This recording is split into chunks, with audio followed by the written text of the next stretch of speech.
Hello.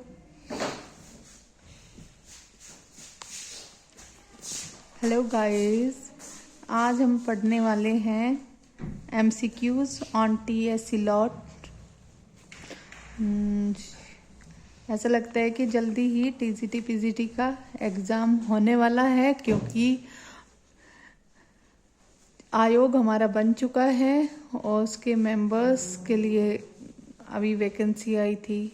शायद जल्दी ही selection हो जाएगा दूसरे मेंबर्स का भी, और हम आशा करते हैं कि जल्दी ही TCT PGT की जो डेट है एग्ज़ाम की वो डिक्लेयर होगी और जल्दी ही भर्ती होगी। आज हम PGT के लिए MCQs पढ़ने वाले हैं। TSC लॉट जो राइटर हैं मॉडर्न इरा के, उनके बारे में। तो इसमें फर्स्ट क्वेश्चन है, in which verse poem is TSC Eliot the Waste Land written. In which verse form, किस फॉर्म में लिखी गई है? द आंसर है free verse form. Which character is the main in the Waste Land. Waste Land में कौन सा कैरेक्टर जो है वो मेन है? तो मेन कैरेक्टर है टायसियस, जो कि सेंट्रल फिगर है इस पोएम का। Question number third, what is according to TSC Eliot the most powerful tool in the hands of a critic. TSC Eliot के अकॉर्डिंग जो सबसे पावरफुल टूल है किसी क्रिटिक के हाथों में, वो क्या होता है? तो इसका आंसर है comparison and analysis. Who was believed to be a classicist in literature, royalist in politics, and Anglo-Catholic in religion। तो किसके बारे में ये कहा जाता है कि वो लिटरेचर में क्लासिस्ट, पॉलिटिक्स में रॉयलिस्ट और एंग्लो कैथोलिक अपने धर्म में थे? तो आंसर है TSC lot. When was TSC lot baptised? Baptise कब होते हैं TSC लॉट? 1927 में।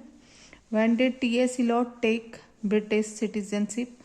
TSC लॉट ब्रिटिश सिटीजनशिप कब लेते हैं? तो आंसर है 1928। Question number 7, criticism must always profess an end in view. Its function is to promote the understanding and enjoyment of literature. किसने कहा है ये? Criticism must always profess an end in view. तो ये कहा है TSC लॉट ने।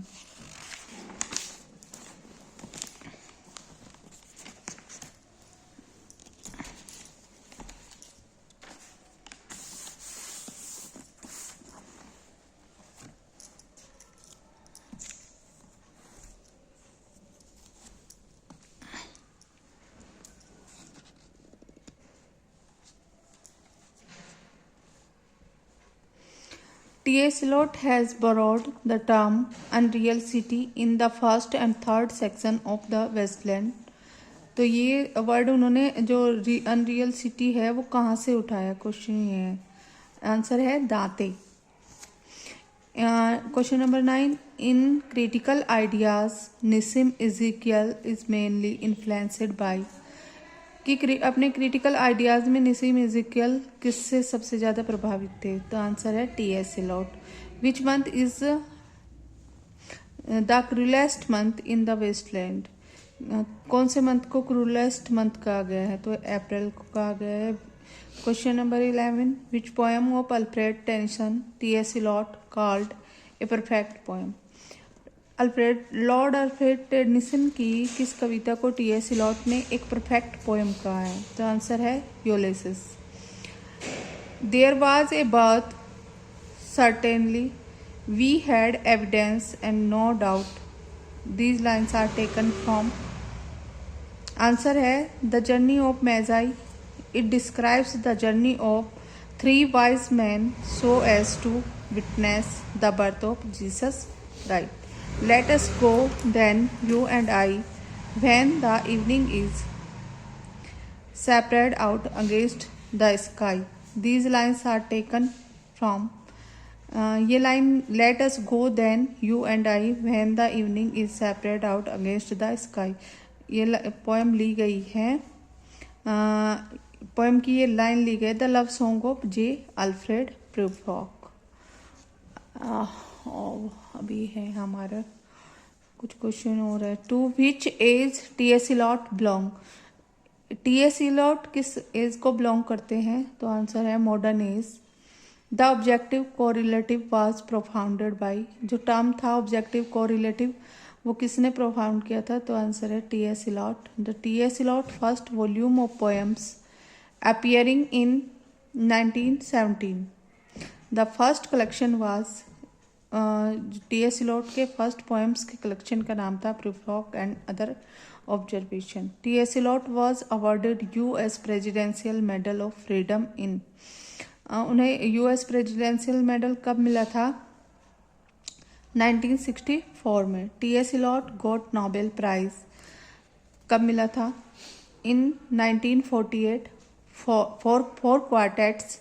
It consists of 4 long poems. Is first published separately. इनमें फर्स्ट है Burnt Norton 1936, East Coker 1940, the Dry सावेज 1941 एंड लिटिल गिडिंग 1942.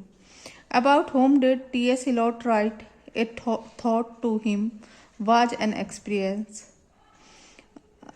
ये कहा था जॉन डन ने।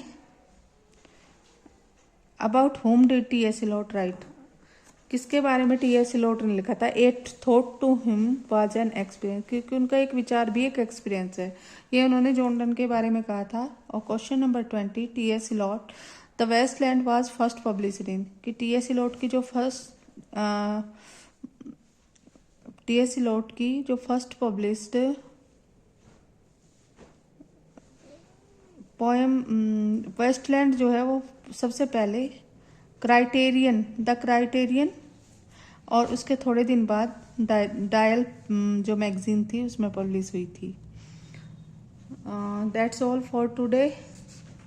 आप सभी तैयारी करते रहिए और इसके बाद हम एक नए राइटर को लेकर आएंगे। Good luck and thank you.